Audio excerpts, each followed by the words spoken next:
माँ का जादुई लहंगा। बहुत समय पहले की बात है, मुंबई के एक छोटे से गांव जहां गीता अपनी जिंदगी अकेले ही गुजार रही थी, क्योंकि कुछ समय पहले ही उसके माता पिता का अंतिम संस्कार हो गया था, वो भी किसी रोड एक्सीडेंट की वजह से, जिसके चलते गीता इस दुनिया में अकेली रह गई थी। लेकिन गीता के चाचा चाची गीता को अपने साथ ले जाते हैं ताकि वो उसे अपने साथ अच्छे से रख सके और उसकी छोटी सी उम्र में उसे पढ़ा लिखा सके। लेकिन गीता की चाची एक बहुत खड़ूस चाची थी, जो हमेशा गीता को गीता के चाचा के सामने तो प्यार किया करती थी, और जैसे ही गीता के चाचा जब काम के सिलसिले से बाहर जाते, वो गीता को डांटती, धमकाती और घर के सारे काम करवाती थी। गीता की चाची की एक अपनी बेटी थी मोना, जो दिखने में बहुत सुंदर थी और उसकी सुंदरता की वजह से उसे अपने आप पर बहुत घमंड भी रहा करता था। मोना हमेशा ही गरम मिजाज में रहा करती थी और काम के मामले में कभी भी एक काम नहीं किया करती थी। वहीं दूसरी तरफ गीता बहुत अच्छे नेचर की थी। सभी उसके आसपास बैठना बहुत पसंद करते थे, लेकिन जब भी वो अपने काम करके फ्री होती तो वो पड़ोस के बच्चों के साथ खेला करती। उसकी चाची उसे हमेशा अपने काम में लगा दिया करती और ये सब देखकर मोना को बहुत खुशी होती।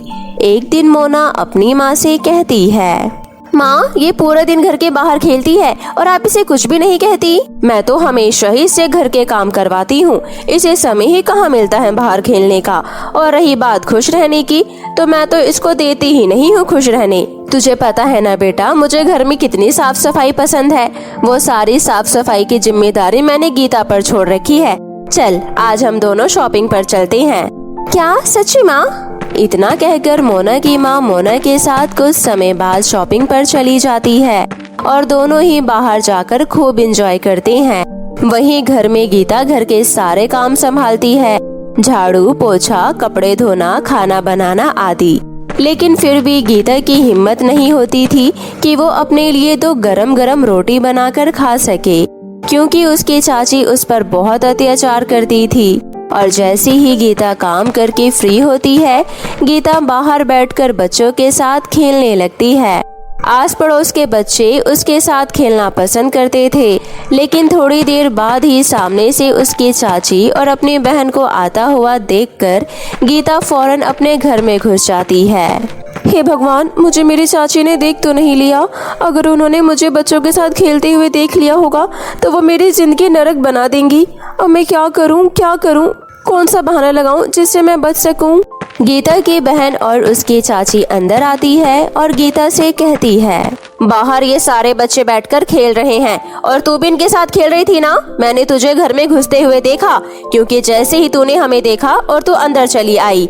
ऐसे ही हुआ था ना? सच सच बता, वरना मैं आज तेरी टांगे तोड़ दूंगी। नहीं चाची, मैं तो अंदर अपना सारा काम करके फ्री हुई थी और बाहर मैं कूड़ा फेंकने गई थी कि तभी बच्चों ने मुझे कुछ पूछने के लिए रोक लिया और फिर मैं अंदर आने लगी। तो आपको ऐसे लगा होगा कि मैं तो आज पूरा दिन काम करके ही घर में बैठी रही और आप दोनों के लिए गरम गरम खाना भी मैंने बनाया है।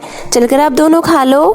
नहीं, हम दोनों बाहर से खाना खा कर आए हैं, तुझे खाना है तो तू खा ले। ठीक है चाची। दोनों माँ बेटियां बाहर शॉपिंग करने के बाद थक जाती है और अपने अपने कमरे में जाकर आराम से सो जाती है। दोनों को गहरी नींद में सोता देखकर गीता खाना खाकर वापस से बाहर खेलने निकल जाती है। सभी लड़कियां आपस में बर्थडे सेलिब्रेशन की बातें कर रही होती है और एक दूसरे से उनके बर्थडे के बारे में पूछ रही होती है। अंबिका, अब की बार तू अपना बर्थडे कैसे बनाएगी? तुझे कैसे पता मेरा बर्थडे आने वाला है? अरे मैं तो अच्छे से जानती हूँ कि तेरा बर्थडे आने वाला है और मैं तेरी बेस्ट फ्रेंड हूँ, तो ये सब तो मुझे पता होगा ही ना। केक मंगवा रहे हैं और मैं तुम सभी को इनवाइट करूंगी। तुम सब अपने अपने छोटे भाई बहनों को भी लेकर आ सकते हो, क्योंकि इस मोहल्ले में सभी को पता है कि मेरा बर्थडे कितना ही धूमधाम से मनाया जाता है और सभी को खाने पीने की सारी व्यवस्था भी मिलेगी। तुम्हें किसी भी बात के लिए झिझक करने की जरूरत नहीं है। अरे ये तो बहुत अच्छी बात है, लेकिन तुम अपना बर्थडे पर क्या पहनोगी? मेरी मम्मी मेरे लिए एक ड्रेस बना रही है जो पिछले 2 महीने से तैयार हो रही है, लेकिन मेरी मम्मी को बहुत कम टाइम मिलता है, इसलिए वो ड्रेस अभी भी पेंडिंग में पड़ी है। बहुत जल्द वो ड्रेस पूरी हो जाएगी और अभी मेरे बर्थडे में 1 हफ्ता बाकी है।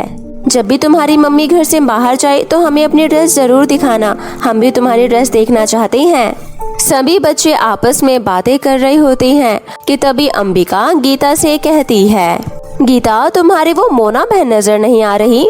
वो तो बहुत ज्यादा स्टाइलिश बनती है अपने आप को, उसे भी तो मेरे बर्थडे पर लाना। और एक बात तो बताओ जरा, तुम्हारा बर्थडे कब आता है? बच्चों की इतनी बड़ी बड़ी बातें सुनकर गीता का मन सहम सा जाता है और गीता अपने घर की तरफ चली जाती है। गीता बहुत तेजी से अपने कदम बढ़ाती है और जल्दी से अपने घर में आती है ताकि कोई भी उससे पूछ ना सके। और घर में पहुंचकर वो देखती है कि उसकी चाची रसोई में खड़ी होती है। तभी उसकी चाची गुस्से से कहती है, कहाँ गई थी बाहर खेलने? तुझे पता है ना, मैं और मेरी बेटी बाहर से शॉपिंग करके आए हैं और हम थक कर सो गए। तूने ये सुनहरा मौका देखा और तू बाहर खेलने निकल गई। कितनी बार मना किया है चुड़ैल मैंने तुझे कि घर में ही रहा कर और घर के काम किया कर। तुझे अब खेलने की क्या जरूरत है? तू अब बड़ी हो चुकी है। चल अब जल्दी से तेल गरम करके लेकर आ और मेरे पैर दबा। ठीक है चाची। गीता तेल गरम करके लेकर आती है और अपनी चाची के पैरों में लगा देती है और उनके पैरों को अच्छे से दबाती है। लेकिन फिर भी उसकी चाची उससे खुश नहीं होती और उसे हमेशा डांटती फटकारती रहती है। गीता भी मालिश करने के बाद थक जाती है और वो अपने कमरे में जाकर सो जाती है। अगले दिन गीता को फल खाने की इच्छा होती है, लेकिन घर में चाची के डर की वजह से वो किसी भी फल को हाथ नहीं लगाती। गीता एक जंगल में चली जाती है जहाँ उसे बहुत सारे फल मिलते हैं। इतने सारे फल देखकर गीता बहुत खुश हो जाती है और गीता एक एक करके सारे फल तोड़ती है और उन्हें वहीं बैठकर खाने लगती है और अपने आप से बातें करती है। मेरे पड़ोस की लड़कियां तो अपना बर्थडे सेलिब्रेट करती है और अच्छी अच्छी ड्रेस पहनती है। मैं भी पहले अपने माता पिता के समय में बहुत एंजॉय किया करती थी। आज मुझे एंजॉय करना तो दूर, मुझे अच्छे कपड़े पहनने को भी नहीं मिलता और हमेशा दिन भर मुझसे काम करवाया जाता है। काश मेरे माता पिता मेरे साथ होते तो वो मुझे अच्छे अच्छे लहंगे दिलवाते, मेरा बर्थडे भी सेलिब्रेट करवाते। लेकिन मेरी किस्मत कहाँ इतनी अच्छी कि मेरे बर्थडे को मैं सेलिब्रेट कर सकूँ। गीता के इतना कहते ही जंगल में से उसकी माँ की आवाज आती है और उसकी माँ उसे कहती है, बेटा तुम्हारी चाची तो हमेशा से खड़ूस रही है और वो हमेशा से ही तुमसे बहुत कम प्यार करती है। वो तुम्हारा बर्थडे सेलिब्रेट नहीं करेगी और ना ही तुम्हारी ड्रेस की इच्छा पूरी करेगी। लेकिन तो क्या हुआ, तुम्हारे माता पिता तुम्हारे आसपास ही रहते हैं। तुम चिंता मत करो, ये लो मैं तुम्हें अपना सुंदर सा शादी का लहंगा देना चाहती हूँ। लेकिन इस लहंगे से क्या होगा माँ? ये लहंगा मेरे किस काम का? ये तो आपकी शादी का लहंगा है, वो भी बहुत पुराना। बेटा मैं हमेशा से यही सोचती थी कि मैं ये लहंगा तुम्हें दूंगी, लेकिन मुझे ऐसा मौका ही नहीं मिला कि मैं तुम्हें ये लहंगा दे पाती। उससे पहले ही एक कार एक्सीडेंट में हम तुम्हें अकेला छोड़कर चले गए। मुझे बहुत अफसोस हुआ, लेकिन तुम इस लहंगे के बारे में नहीं जानती। ये एक जादुई लहंगा है, इसके रहते ही तुम्हारी हर इच्छा पूरी होगी। तुम चाहो तो इससे अपने घर का काम भी करवा सकती हो और चाहो तो अपना बर्थडे सेलिब्रेट भी करवा सकती हो। तुम इससे जो भी कहोगी तुम्हारी हर इच्छा को ये पूरा करेगा। गीता अपनी माँ की बातें सुनकर हैरान रह जाती है और अपनी माँ की शादी का पुराना लहंगा ले जाकर अपने घर में छुपा देती है और फिर अपने घर में जाकर लहंगे से कहती है, हे जादुई लहंगा, आप मेरा रूप लेकर पूरे घर में काम कर दो और रसोई में खाना भी बनाकर तैयार कर दो, क्योंकि मैं बहुत दिनों से काम कर कर के थक चुकी हूँ। मेरी अत्याचारी चाची ने मुझ पर जरा भी रहम नहीं खाया। कृपया करके आप मेरी मदद कर दो। गीता के इतना कहते ही लहंगा गीता का रूप ले लेता है और पूरे घर में काम करता है और साथ ही साथ रसोई में खाना भी बना देता है। और जैसे ही सारा काम पूरा होता है वो वापस लहंगा बनकर गीता के कमरे में छुप जाता है। गीता जैसे ही आराम करके उठती है तो वो देखती है कि घर का सारा काम खुद ही हो चुका है और लहंगा वापस अपनी जगह पर आ जाता है। गीता उस लहंगे को उठाकर अपने हिसाब से छुपा कर रख देती है, लेकिन तभी गीता के कमरे में गीता की चाची आती है। लड़की तू यहाँ पर क्या कर रही है? तूने अभी तक खाना नहीं बनाया, चल उठ और खाना बना। चाची मैंने खाना भी तैयार कर दिया है और घर की साफ सफाई भी कर दी है, लगता है आपने अभी देखा नहीं। गीता चाची से ये सब बातें कर रही होती है कि थोड़ी देर बाद गीता के चाचा घर आते हैं और अपने साथ बहुत सारे खिलौने और कपड़े लेकर आते हैं और सारे कपड़े और खिलौने बहुत अच्छे होते हैं। और तभी उसके चाचा आवाज लगाते हैं, ये देखो मेरी दोनों बच्चियों, कहाँ पर हो? मैं तुम दोनों के लिए इतनी सुंदर सुंदर खिलौने और कपड़े लेकर आया हूँ। ये सब तुम्हारे लिए है, जल्दी आओ इसे देखो। मोना अपने पिता की आवाज़ सुनकर झटपट आती है और गीता अपनी चाची के साथ अपने कमरे में से बाहर आती है और देखती है कि इतने सुंदर सुंदर खिलौने उसके चाचा उसके लिए लेकर आए हैं। ये सारे सुंदर सुंदर खिलौने और ड्रेस हमारे लिए लाई हो? थैंक यू चाचा, आपसे अच्छे चाचा कोई भी नहीं। गीता, तू मेरे कपड़ों की तरफ देख भी मत। ये सारे कपड़े और खिलौने मेरे लिए लाए हैं। ये मेरे पापा है तो मेरे लिए लाए हैं। तू अपने आप से कैसे सोच लेती है? तुझे जरा भी महसूस नहीं होता कि ये सब मेरे लिए है? हाँ, बिल्कुल ठीक कह रही है मेरी बेटी। गीता, तू इसके कपड़ों को हाथ भी मत लगाना और खिलौनों को छूने की भी जरूरत नहीं है, क्योंकि ये सब तो इसी का है। तू होती कौन है जिसे हम ये सारी चीजें दे? तुझे इतने महंगाई के जमाने में अपने घर में रखा हुआ है, इससे बड़ी बात क्या होगी? तुम दोनों माँ बेटी को क्या हो गया है? ये ड्रेस और खिलौने मैं दोनों बच्चे के लिए लाया हूँ। गीता का भी उतना ही अधिकार है जितना मोना का, और मैं अपने बच्चों के बीच में भेदभाव नहीं करता। मैं गीता को भी उतना ही प्यार करता हूँ जितना मोना को। गीता, तुम उनकी बातों को नजरअंदाज करो और तुम जो चाहो वो इसमें से ले सकती हो। गीता अपने लिए कुछ खिलौने उठा लेती है और साथ में 2 ड्रेस जो उसे बहुत पसंद आती है, लेकिन पास में खड़ी मोना को वही ड्रेस बहुत पसंद आती है। लेकिन गीता को वो ड्रेस ले जाता हुआ देखकर मोना का खून जल जाता है और मोना कुछ कर भी नहीं पाती।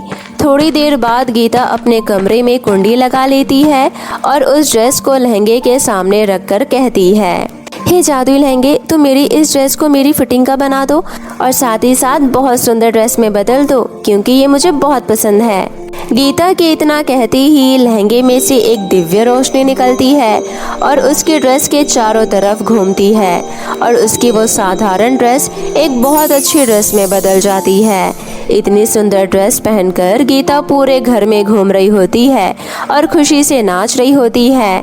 ये सब देखकर मोना उसके पास आती है और कहती है, अरे ओ काली कलूटी काम वाली बाई, तेरी हिम्मत कैसी हुई मेरा मन पसंदीदा ड्रेस अपने लिए लेने की, और साथ ही साथ इसको इतना सुंदर तूने कैसे बनाया? जरूर तूने कुछ कलाकारी करी है, या तो फिर तूने मेरी ड्रेस पर सिलाई से कुछ किया है, या फिर तूने ये ड्रेस कहीं से चोरी करी है, क्योंकि ये वो ड्रेस नहीं है जो पिताजी लेकर आए थे। अरे मोना, तुम मुझे गलत समझ रही हो। मेरे पास क्रिएटिविटी का बहुत सारा सामान रखा है। तुम्हें पता है, मेरे माता पिता ने मुझे बहुत सारी क्रिएटिव सिखाई है और मैं उनके बदौलत अपने ड्रेस को सजा लेती हूँ, तो ये इतनी सुंदर बन गई। गीता की ये सारी बातें मोना को बिल्कुल भी समझ नहीं आती और मोना अपनी माँ से कहकर उसकी वो ड्रेस कैंची से कटवा देती है। मोना की माँ गीता को पहले से ही प्यार नहीं करती थी और अब जब गीता के पास इतनी सुंदर ड्रेस थी तो मोना की माँ से रहा नहीं गया और वो कैंची लेकर उसके ड्रेस के कई हिस्से कर देती है। अगले दिन जब गीता अपने कपड़े धोने जाती है और जब सभी कपड़े धोने के लिए उठाती है तो अपनी सुंदर सी ड्रेस को कई हिस्सों में पड़ा हुआ देखकर हैरान रह जाती है और कहती है, हे भगवान, मेरा ये इतना सुंदर ड्रेस किसने काट कर इतने हिस्सों में फेंक दिया? किसी को बिल्कुल भी शर्म नहीं आई कि एक बच्चे को परेशान करके उन्हें क्या मिलेगा? जरूर ये मेरी चाची का ही काम होगा। अपने ड्रेस को इतना फटा और फैला हुआ देखकर गीता बहुत रोती है और अपने जादुई लहंगे से कहती है, तुम तो जानते हो ना मुझे ये ड्रेस कितना पसंद था। प्लीज कैसे भी करके मेरी ड्रेस पहले की तरह मुझे वापस कर दो और मुझे दे दो। गीता के इतना कहते ही जादुई लहंगा उन सारे हिस्से को उठाकर एक साथ इकट्ठा करके रखता है और उसे पहले की तरह ड्रेस में बदल देता है और गीता अपनी ड्रेस पहनकर फिर से घर में घूमने फिरने लगती है। गीता की ड्रेस देखकर गीता की चाची हैरान रह जाती है और गीता से कहती है, ये तेरा ड्रेस तो कल तक फट चुका था, आज तूने इसे ठीक करके कैसे पहन लिया? चल अब इस ड्रेस को उतार और घर के सारे काम कर। अपनी चाची की बात सुनकर गीता अपनी ड्रेस उतार कर रख देती है और अपने जादुई लहंगे को कहती है, हे जादुई लहंगे, मुझे खेलने के लिए बाहर जाना है। क्या तुम मेरे रूप में घर का सारा काम कर दोगे? तब तक मैं बाहर से खेल कर आती हूँ। गीता जैसे ही बाहर खेलने जाती है तब उसे पता चलता है कि आज अंबिका का बर्थडे है और सभी को उस बर्थडे में जाना है। सभी बच्चे उसके बर्थडे में जाने के लिए अपने अपने ड्रेस तैयार कर रहे होते हैं। तभी फौरन गीता भी अपने घर में जाती है और जादुई लहंगे से कहकर एक नई ड्रेस मंगवा लेती है। हे जादुई लहंगे, मुझे आज बर्थडे पार्टी में जाना है, क्या आप मेरे लिए एक बहुत अच्छा ड्रेस दे सकते हो? गीता के इतना कहती ही जादुई लहंगे में से बहुत सुंदर सुंदर ड्रेस निकलती है और जो भी गीता को पसंद आती है गीता उसमें से उठा लेती है। फिर गीता कहती है, अरे वाह, ये ड्रेस तो मेरे ऊपर बहुत अच्छा लग रहा है। आज मैं शाम को यही ड्रेस पहनकर जाऊंगी और सभी मुझे देखते रह जाएंगे। शाम होते ही सभी बच्चे अंबिका के घर जाते हैं और वहीं गीता भी तैयार होकर अंबिका के घर पहुंचती है। तभी उसकी बहन मोना भी वहां पर आती है और मोना गीता को इतनी सुंदर ड्रेस में देखकर हैरान रह जाती है। साथ ही साथ आसपास में बैठे बच्चे गीता की इतनी सुंदर ड्रेस को देखकर हैरान हो जाते हैं और सभी गीता के पास आकर गीता से बातें करते हैं और उससे उसकी ड्रेस का राज पूछते हैं। अरे गीता, तुम्हारी ड्रेस तो बहुत सुंदर लग रही है। तुम इस ड्रेस में पूरी राजकुमारी दिख रही हो। क्या ये ड्रेस तुम्हारे चाचा तुम्हारे लिए लाए हैं? हाँ, आज बर्थडे तो मेरा है, लेकिन मुझसे भी सुंदर गीता दिख रही है। लेकिन इस ड्रेस का राज तो बताओ कि ये ड्रेस तुम्हें कहाँ से मिली। मैं भी अपने पापा से कहकर ऐसी ड्रेस मंगवाऊंगी। ये ड्रेस मैंने आज तक पहले कभी इस गांव में किसी को पहने हुए नहीं देखा और तुम पहली हो जो इस ड्रेस में इतनी सुंदर दिख रही हो। तुम्हारी बहन मोना भी आज तुम्हारे आगे फीकी दिख रही है। आज तो तुम्हें अपनी ड्रेस का राज बताना ही होगा। अरे कोई राजवाज नहीं है, ये ड्रेस तो मुझे मार्केट में अच्छी लगी तो मैं अपने लिए ले ली, लेकिन ये ड्रेस मुझे बहुत पसंद है। सभी बर्थडे में बहुत एंजॉय कर रहे होते हैं। बर्थडे सेलिब्रेशन में सभी नाच रहे होते हैं, बहुत खुश होते हैं और सभी फास्ट फूड खा रहे होते हैं। तभी अंबिका सभी को केक देती है और सभी बच्चे अपने अपने गिफ्ट देने के बाद अपने अपने घर जाते हैं। अंबिका भी अपने गिफ्ट इकट्ठे कर लेती है और उन्हें एक एक करके खोलती है। सभी बच्चे अपने घर पहुंच जाते हैं और सभी सो जाते हैं। अगले दिन जब गीता उठती है तो देखती है कि उसकी सुंदर ड्रेस उसके कमरे से गायब हो जाती है। मेरी ड्रेस कहाँ गई? घबराओ मत, तुम्हारी ड्रेस आज मेरे पास है और अब मैं उस ड्रेस को तुम्हें नहीं दूंगी। मुझे पता है तुमने हमारे घर से पैसे चुराकर वो ड्रेस खरीदी होगी, क्योंकि इतनी अच्छी और सुंदर ड्रेस तुम्हें मिल ही नहीं सकती। गीता समझ जाती है कि उसकी ड्रेस इतनी सुंदर देखकर मोना से रहा नहीं गया होगा और वो उसकी ड्रेस वहाँ से ले गई। लेकिन गीता इस बात से गुस्सा नहीं होती और वो हमेशा की तरह जादुई लहंगे से कहकर अपनी एक दूसरी ड्रेस बनवा लेती है। हे जादुई लहंगे, मेरे लिए बिल्कुल अच्छी और नई ड्रेस तैयार कर दो और मुझे वो ड्रेस अभी दे दो। मैं वो ड्रेस पहनकर अपने दोस्तों के साथ बाहर घूमने जाना चाहती हूँ। जादुई लहंगा तुरंत एक अच्छी सी ड्रेस तैयार करके दे देता है और गीता उस ड्रेस को पहनकर बाहर घूमने जाती है। वहीं घर में जादुई लहंगा गीता का रूप लेकर सारा काम कर रहा होता है और इस तरह गीता की चाची को गीता पर डाउट भी नहीं होता और गीता घर से बाहर घूम भी आती है और गीता बाहर जाकर बहुत एंजॉय करती है। इस बात से बेखबर गीता की चाची आराम से घर में बैठी होती है, क्योंकि उन्हें इस बारे में पता ही नहीं होता कि जादुई लहंगा गीता बनकर घर में काम संभाल रही है। लेकिन थोड़ी देर बाद गीता की बहन मोना उसके कमरे में जाती है और छानबीन करके देखती है तो उसे पता चलता है कि गीता की अलमारी में बहुत सारे कपड़े रखे हैं और सभी कपड़े बहुत सुंदर होते हैं। ये सब देखकर मोना हैरान रह जाती है और मोना उन सारे कपड़ों को ले जाकर अपने कमरे में छुपा लेती है। थोड़ी देर बाद जब गीता अपने घर पर वापस लौटती है तो उसकी चाची और बहन दोनों ही आराम कर रहे होते हैं। गीता उनसे बचकर घर में घुस जाती है और जादुई लहंगा वापस से गीता के कमरे में छुप जाता है। जैसे ही गीता अपने कपड़े चेंज करने के लिए अलमारी खोलती है तो देखती है कि अलमारी खाली है, ये देखकर गीता समझ जाती है कि उसकी चीज कोई चुरा रहा है और इसमें पूरा हाथ उसकी चाची का है। लेकिन फिर भी गीता अपने जादुई लहंगे से सुंदर सुंदर ड्रेस मांग लेती है और उन्हें वापस से अपनी अलमारी में सजाकर रख देती है।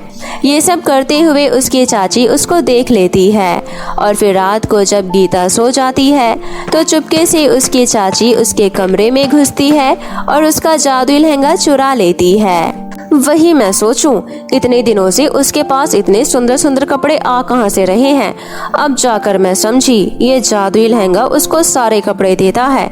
अब मुझे अमीर होने से कोई नहीं रोक सकता। मैं अपनी बेटी को एक से एक सुंदर लहंगे और ड्रेस पहनाया करूंगी और ये जादुई लहंगा मेरी हर बात मानेगा और मैं इससे अपनी सारी डिमांड पूरी करवाऊंगी। जैसे ही गीता की चाची वो लहंगा चुराकर अपने कमरे में लेकर जाती है, वो लहंगा गीता की चाची की खूब पिटाई करने लगता है और गीता की चाची से कहता है, तुमने गीता की जिंदगी नरक बना दी है। वो जरा सी बच्ची इतना सारा काम करने के लायक भी नहीं है और तुम उससे इतना सारा काम करवाती हो। तुम्हें तो मैं मजा चखाऊंगा। जादुई लहंगा उसकी खूब पिटाई करता है और उन्हें अकल सिखा देता है कि कभी भी किसी भी नादान बच्चे से इतना काम नहीं करवाना चाहिए जितना उन्होंने गीता से काम करवाया।